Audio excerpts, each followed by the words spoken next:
Dios les bendiga, hermanos, en esta preciosa hora.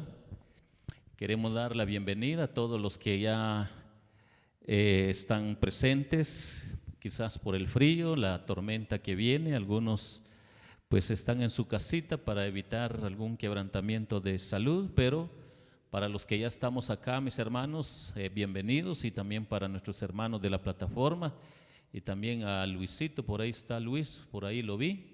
Qué bueno, por allá está, bienvenido Luis, ya desde hace un mes ha estado ahí en conexión con el ministerio y nos alegra que ahora ya está presente con el grupo de alabanza, y es una bendición tenerlo, hermano Luisito. También, si por ahí hay alguien más, hermanos, que se me va, por favor. Bien, si no hay nadie más, entonces para los que están en plataforma, pues también les damos la cordial bienvenida. Hoy quiero compartir con ustedes este pasaje del libro de Isaías en su capítulo 40, versículo 1 al 31.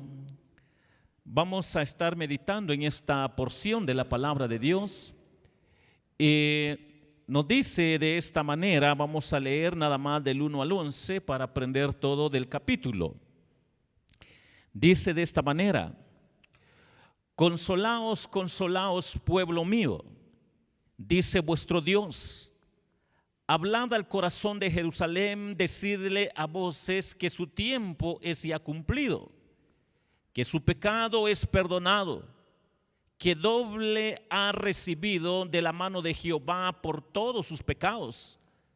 Voz que clama en el desierto, preparad camino a Jehová, enderezad calzada en la soledad a nuestro Dios. Todo valle sea alzado, y bájese todo monte y collado, y lo torcido se enderece, y lo áspero se allane. Y se manifestará la gloria de Jehová, y toda carne juntamente la verá, porque la boca de Jehová ha hablado. Voz que decía, da voces. Y yo respondí, ¿qué tengo que decir a voces? Que toda carne es hierba, y toda su gloria como flor del campo. La hierba se seca, y la flor se marchita, porque el viento de Jehová sopló en ella. Ciertamente como hierba es el pueblo. Sécase la hierba, marchítese la flor, mas la palabra del Dios nuestro permanece para siempre. Súbete sobre un monte alto, anunciadora de Sión. Levanta fuertemente tu voz, anunciadora de Jerusalén. Levántala, no temas. Di a las ciudades de Judá, ved aquí al Dios vuestro. He aquí que Jehová el Señor vendrá con poder, y su brazo señoreará. He aquí que su recompensa viene con él, y su paga delante de su rostro. Como pastor apacentará su rebaño, en su brazo llevará los corderos, y en su seno los llevará. Pastoreará suavemente a las recién paridas. Hermanos, esta porción de la palabra del Señor, conectado en todo el capítulo 40 hasta el versículo 31, nos va a ayudar para aprender un poco sobre la proclamación urgente del Evangelio. Sobre este tema nos va a enseñar la bendita palabra de Dios, sobre la proclamación urgente del Evangelio. En el mundo hay miles de necesidades, y son proclamados y saturados en los medios masivos, pero ninguno se compara con la necesidad de proclamar y escuchar el bendito evangelio. A veces los hombres se inquietan por todas las necesidades que el mundo presenta. En África hay hambre, en otros continentes hay guerra, y en otros continentes hay peste. Y el mundo está sufriendo de manera universal una peste. Y todos los medios masivos están llenos de esta información. pero que a veces el pueblo cristiano tiene que entender que debe de priorizar esta necesidad premiante, en lo cual la palabra del Señor hoy nos quiere enseñar sobre la proclamación urgente del Evangelio, que es la necesidad más premiante que el mundo tiene. ¿Y por qué razones? En primer lugar, porque a la luz de la palabra del Señor podemos leer desde el versículo 1 al versículo 5 una primera idea sobre la proclamación urgente del Evangelio. Viendo del versículo 1 al 5 en nuestras Biblias, podemos entender que es una proclamación de la gracia divina. Si es una proclamación de la gracia divina, notemos cómo lo describe Isaías: consolaos, consolaos. Dios hace un encargo a las voces de acuerdo a los versículos 3 y 6 y a los heraldos del versículo 9. La repetición enfatiza su profundo sentimiento: pueblo mío, dándole esperanza al pueblo de Israel. Vuestro Dios va a proclamar su gracia divina, aunque su incredulidad los ha humillado como pueblo, aunque su rebeldía los ha llevado a experiencias muy duras, aunque como pueblo fueron llevados cautivos hacia Babilonia. Tenemos que entender de que Dios sigue identificándose con su pueblo por su gracia divina. A veces nosotros creemos que en medio de la rebeldía del pueblo, pues Dios de alguna manera ya no está al tanto de sus hijos o de su pueblo, y nos damos cuenta que Dios, después de que disciplina, después de que llama la atención, después de que corrige, después de que lleva para que el hombre experimente una restauración de vida espiritual, el Señor saca luz que siempre ha estado interesado en su pueblo, para poder nosotros pensar en este cuadro que estaba sufriendo el pueblo de Israel y estaba por sufrir con más profundidad por su propia rebeldía. Dios sigue identificándose con su pueblo por su gracia divina. Hablad al corazón, dice la palabra de Dios. Dios pretende recuperar el corazón de ellos, o sea, de Jerusalén, pero también de los futuros creyentes del Evangelio que están dispersos en todo el mundo y que serán alcanzados por el bendito Evangelio. En el cautiverio babilónico están lejos de Jerusalén, pero Dios los dignifica con su verdadera identidad y les asegura que entiende su sufrimiento, porque su gracia divina será manifestada para alcanzarlos. Cada uno de nosotros tenemos que entender que el pueblo de Dios se había convertido en un paisaje estéril, y es precisamente ahí donde Dios sale a su encuentro. Con renovación por su gracia los alcanzará. Tenemos que tener mucha precaución para no condenar de manera anticipada a aquellos quienes caen en la desgracia de vida espiritual, porque Dios está al tanto de quienes son auténticamente sus hijos, y ni aún en su rebeldía Dios los va a alcanzar. Dios los va a tratar, Dios va a quebrantarlos, Dios los va a llevar al sufrimiento, para que entiendan que deben ellos de volver a los caminos del Señor. Y esto solo nos hace entender que de esta manera la palabra de Dios nos recuerda cómo Dios levanta no solo a Isaías para darle este mensaje, sino también cómo Dios levanta a Juan el Bautista para dar el mismo mensaje. Juan el Bautista describió aquí su propio llamamiento a su generación: un pueblo descarriado, un pueblo que estaba lejos de una relación correcta con Dios. Y aunque estaba el cascarón, la religión en el tiempo de Cristo, en el tiempo de Juan el Bautista, pero que espiritualmente estaban descarriados. Y esto nos ayuda a entender que lo que implica que las promesas de estos capítulos no se habían cumplido aún por completo en el tiempo de Isaías, sino también su cumplimiento correcto en el tiempo de la era mesiánica, donde se encarna la gracia divina para alcanzar a aquellos quienes han sido rebeldes, aquellos quienes habían conocido la palabra de Dios, sus mandamientos y preceptos, pero que ahora Dios se manifiesta en su gracia para reprenderlos, para llevarlos al arrepentimiento, para que vuelvan a los caminos de Dios, y para entender que Dios quiere que ellos sean instrumento en las manos de Dios para alcanzar a los gentiles. Es una metáfora donde el arrepentimiento personal y la fe en Cristo hará una reforma social para rehacer el mundo como un lugar acogedor para la venida del Rey, porque la gracia divina se manifestará en carne. Cuando nosotros vemos estos primeros versículos de Isaías en su capítulo 40, solo nos ayuda a entender que la proclamación urgente del Evangelio es una proclamación de la gracia divina. La gloria se manifestará y se verá palpablemente conforme al propósito de Dios, que siempre está guiando a su pueblo. Ni aún en medio de la rebeldía siempre hay un remanente, pero que Dios trata siempre con los rebeldes. Toda carne juntamente la verá. Su pueblo y el mundo será testigo de esta gracia divina. Cuando nosotros vemos estos primeros versículos de Isaías en su capítulo 40, podemos entender que la proclamación urgente del Evangelio es una proclamación de la gracia divina.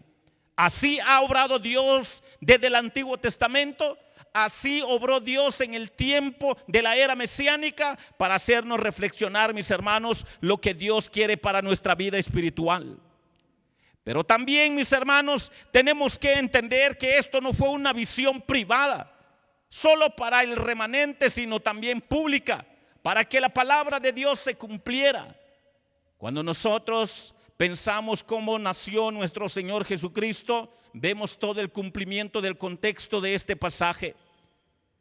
Pero tenemos que entender que la proclamación urgente del Evangelio es una proclamación de la gracia divina, porque así ha venido desde la antigüedad.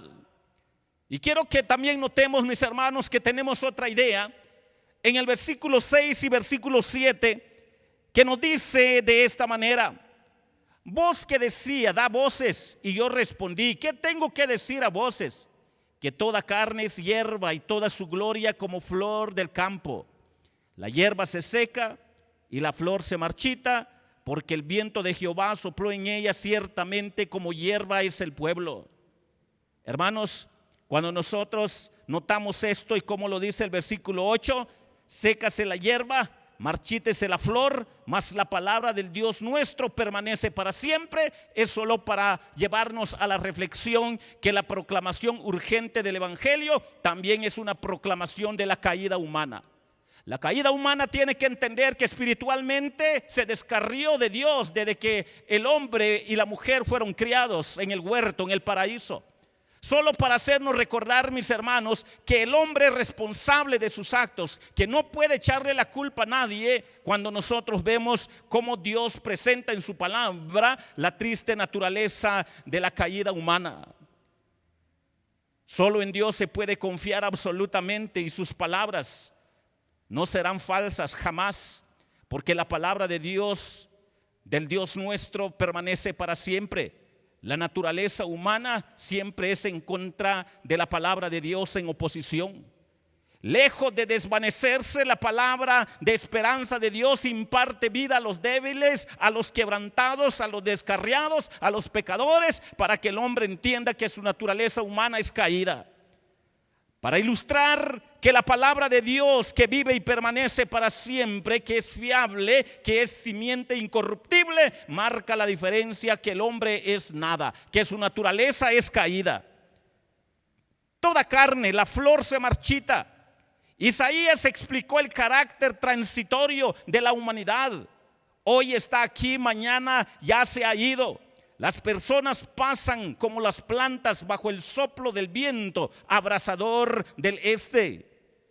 Y esto también lo tenemos en Santiago, que empleó esta ilustración para enseñar la necesidad de confiar en Dios y no en la riqueza material.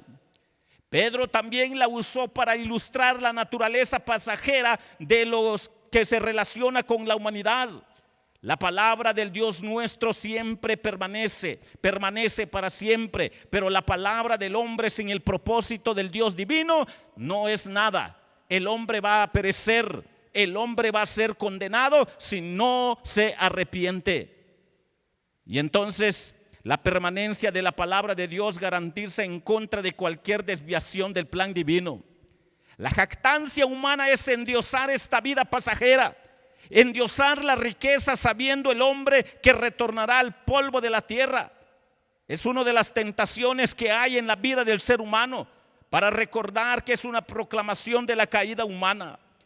La proclamación urgente del Evangelio es una proclamación de la caída humana que es confrontada con la palabra de Dios que permanece para siempre.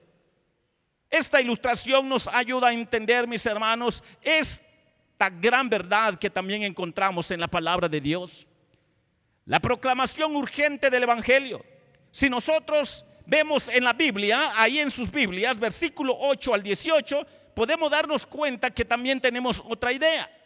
Que la proclamación urgente del Evangelio, de acuerdo al versículo 8 al 18, también es una proclamación de la gloria divina.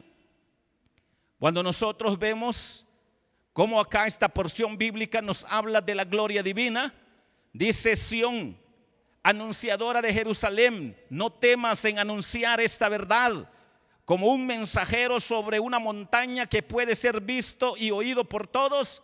El profeta hizo un llamado a la ciudad para que proclamara con resonancia al resto de las ciudades de Judá la buena noticia de la presencia de Dios en medio de ellos, porque viene la proclamación de la gloria divina en la encarnación de nuestro Señor Jesucristo, palpable para ellos y para el mundo que no cree en Dios. Ved aquí al Dios vuestro, dice el pasaje. La restauración de Israel en la tierra incluirá el regreso de la presencia de Dios a Jerusalén después de muchos siglos, porque llegará la proclamación de la gloria divina manifestada en la encarnación de Jesucristo, cuando la plenitud de Dios sea visto por toda la humanidad, para que nadie pueda decir Dios no cumplió su palabra. Todo mundo hasta el día de hoy puede atestiguar que judíos, gentiles, griegos, romanos, todos se juntaron para crucificar al autor de la vida, donde estaba de manera muy especial la gloria divina. Su brazo, dice, una representación de la omnipotencia de Dios, para poder darnos cuenta que el brazo que dispersa en juicio a los judíos por toda la tierra también derrota a los opresores de Israel, y es el mismo que alimentó y dirige con ternura a su rebaño, porque es una proclamación de la gloria divina hasta el clímax del Evangelio para alcanzar judíos y gentiles. Si es una proclamación de la gloria divina, tenemos que entender que Pablo aludió a este versículo en conexión con la sabiduría de Dios en su trato con los judíos y gentiles, y con la sabiduría que él imparte al creyente espiritual, revelando su gloria divina. Tenemos que entender que como las naciones que habían oprimido a Israel eran del todo insignificantes en comparación a la grandeza y el poder del Señor, no podían evitar que sus propósitos se cumpliesen. La liberación de Israel era una certeza de la anticipación y cumplimiento de la gloria divina con el Mesías. Fuego. Esta palabra nos ayuda a entender que está en relación también con el sacrificio. Dios es tan grande y digno de adoración que los abundantes recursos forestales y pecuarios del Líbano en su tiempo eran insuficientes para hacer ofrendas apropiadas. Porque la proclamación urgente del Evangelio es una proclamación de la gloria divina. Va más allá de lo que el hombre puede presentar, porque Dios siempre está apuntando al corazón del hombre. Dame, hijo mío, tu corazón. Esto quiere decir que podemos ser tentados a dar cualquier ofrenda, pero si no es primero nuestro corazón rendido a los pies de Cristo y arrepentido a los pies de Cristo, no alcanza el propósito divino, porque el hombre va a confundir la religión con una relación correcta con Dios. Entonces estamos aprendiendo, mis hermanos, en relación a nuestro tema, que la proclamación urgente del Evangelio, de acuerdo a lo que hemos estado analizando, que es una proclamación de la gloria divina, pero también tenemos otra verdad en el versículo 19 y versículo 21. Para los que tienen ahí sus Biblias, podemos entender que acá hay otra verdad que nos enfoca la palabra del Señor. Y mis queridos hermanos, quiero que notemos esta otra fracción de la palabra del Señor, donde también nos hace meditar de una manera tan especial para que nosotros podamos tener ciertas precauciones antes de meditar y proclamar la palabra del Señor.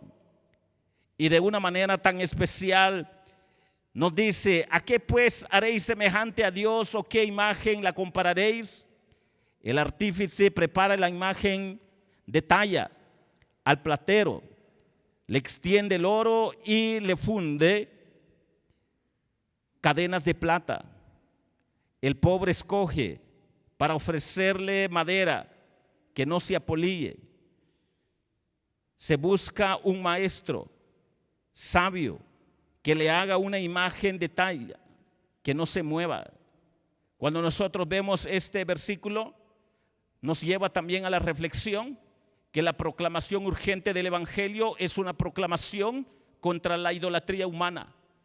Si es una proclamación contra la idolatría humana, el profeta señaló con sarcasmo la futilidad de cualquier intento de representar la inmensidad de Dios, o sea, su poder, su sabiduría y sus recursos que Él mismo ha creado, en la forma de un ídolo hecho por el hombre, sin importar cuán adornado o durable sea en el tiempo pasajero del hombre, será vano y caótico, porque la Biblia dice: la hierba se seca y las flores se marchitan, pero la palabra de nuestro Dios permanece para siempre.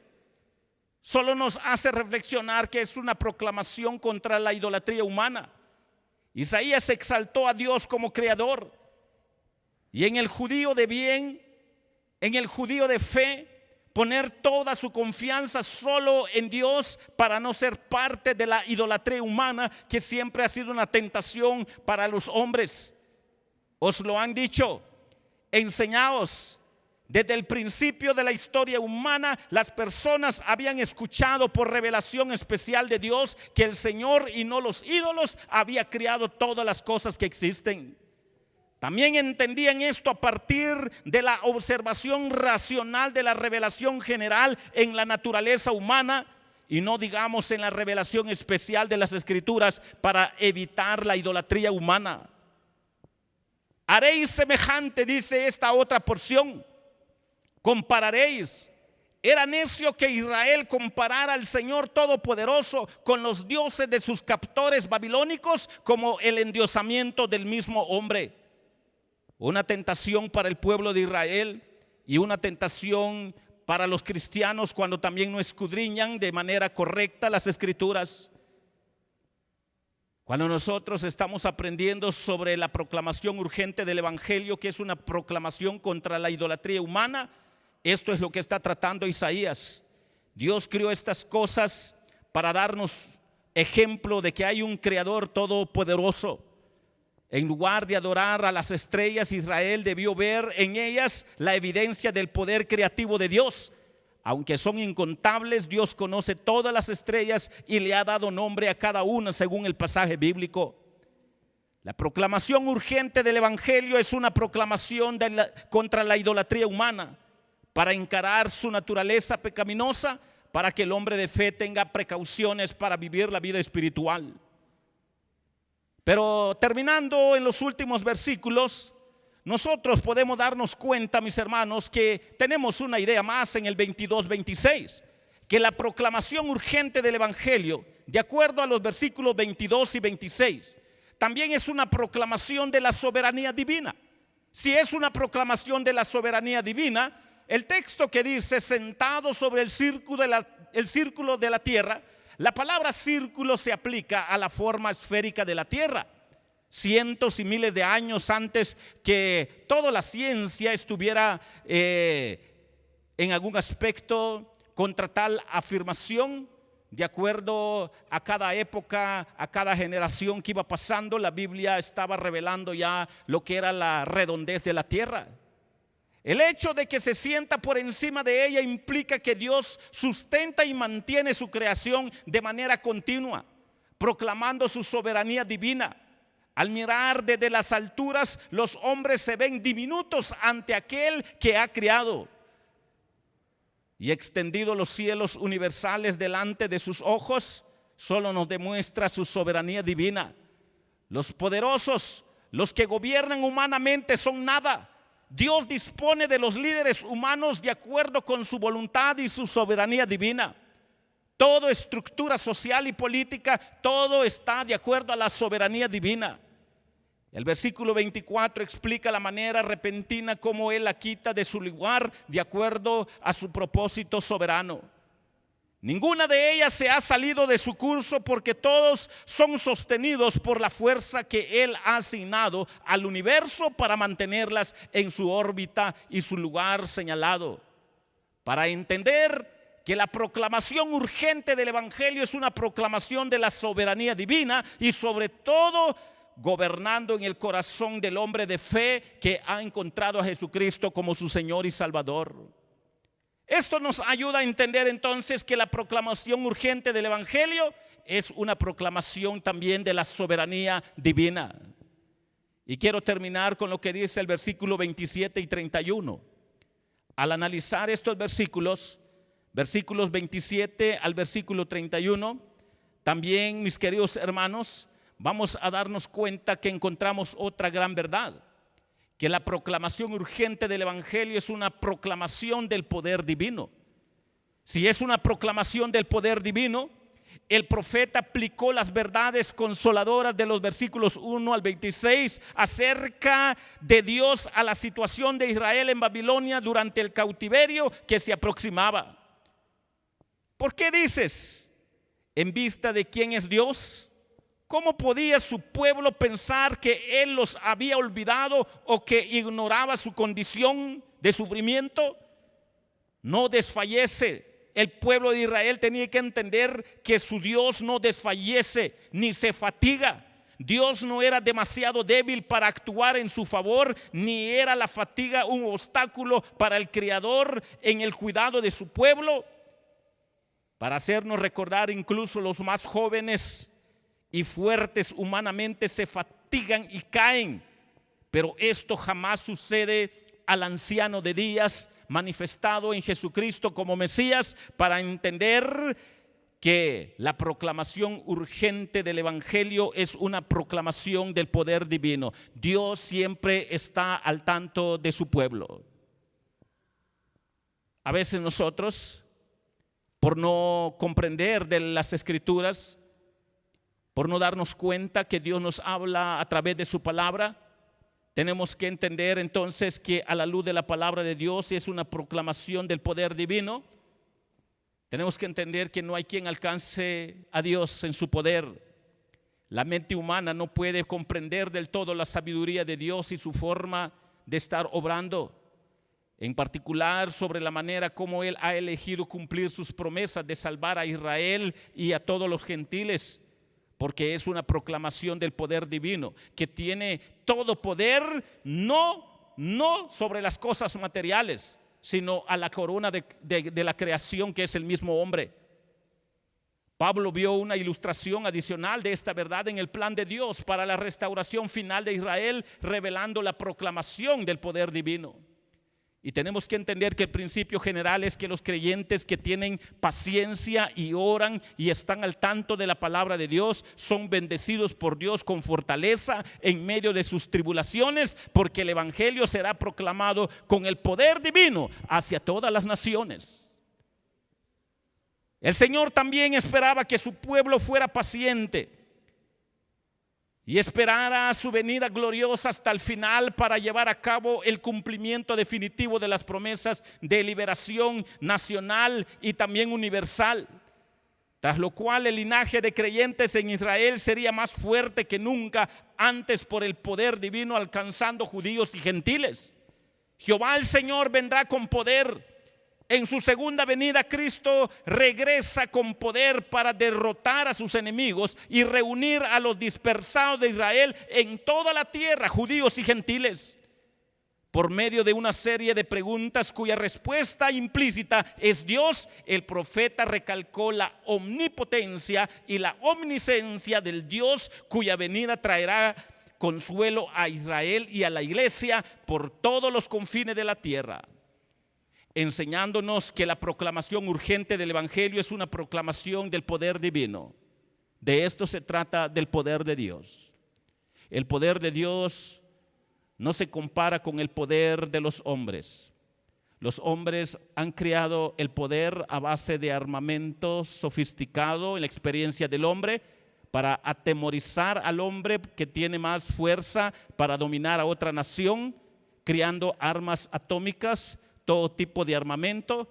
Pero el poder a lo que acá se refiere, mis hermanos, es que Dios tiene todo el poder para perdonar, tiene todo el poder para cambiar personas, tiene todo el poder para alcanzar a aquellos quienes tienen que ser alcanzados por la gracia de Dios, para comprender por qué razón el apóstol Pablo dice: porque no me avergüenzo del evangelio, porque es poder de Dios.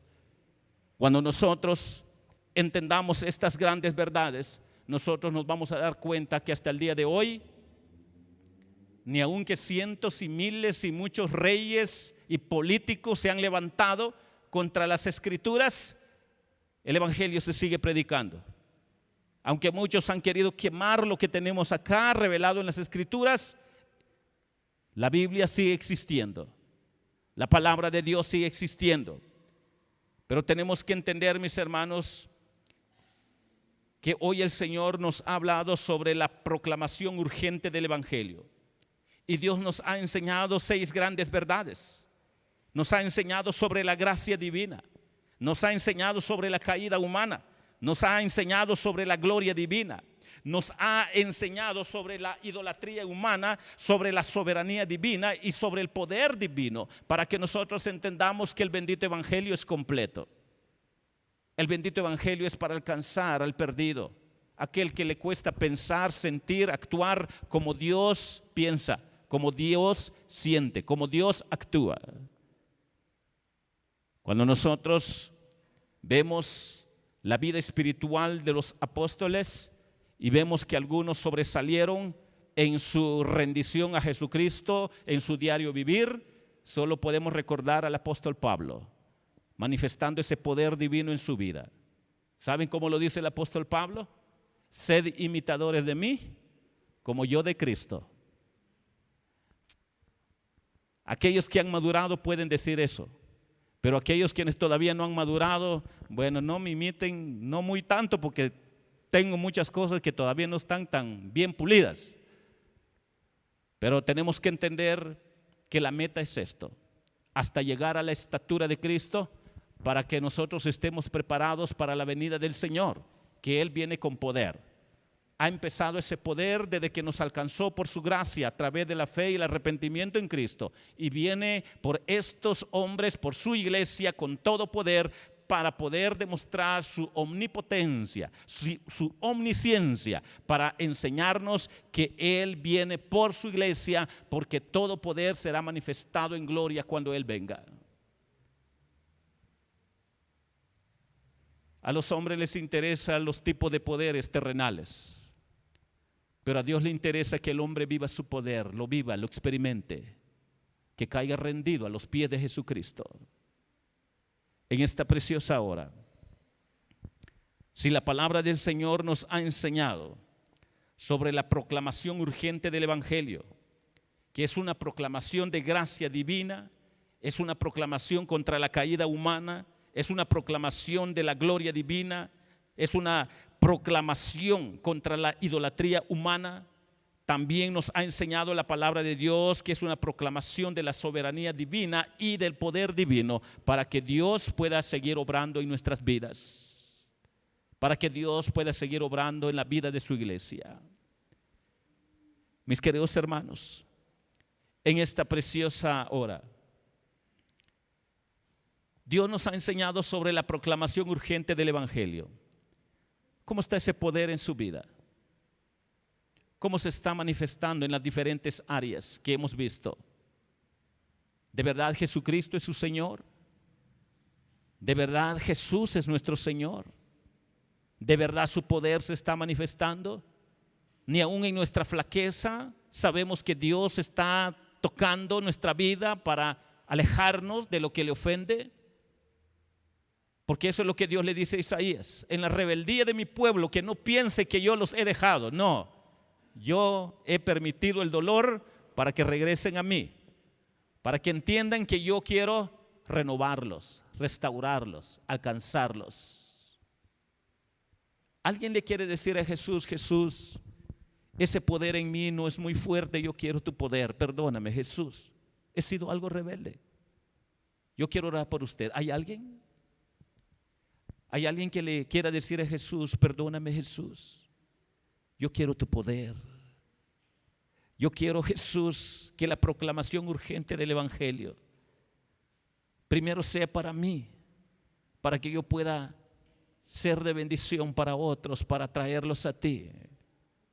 ¿Hay alguien en esta preciosa hora? Si no lo hay, quiero suplicarles a que inclinen su rostro y vamos a darle gracias al Señor. Señor, gracias por tu palabra. Bendice a mis hermanos quienes se hicieron presentes. Aquellos quienes no lo pudieron hacer, dales una oportunidad más. Te rogamos por ellos. Te rogamos también, Señor, que bendiga a mis hermanos que están en plataforma. Padre, en medio de todo desastre que hay sobre la tierra, está, Señor, la proclamación urgente del Evangelio, para que el mundo vea tu gracia, para que el mundo recuerde de la caída humana, para que el mundo vea tu gloria divina, para que el mundo evite la idolatría. Señor, para que el mundo y el pueblo entienda, Señor, que también tu soberanía divina está activa, tú sostienes todas las cosas, y para que ese poder divino pueda alcanzar a más hombres para tu gloria y tu honra. Gracias por tu palabra, te agradecemos, te pedimos en el nombre dulce de Cristo Jesús. Amén. Amén. Dios les bendiga, hermanos.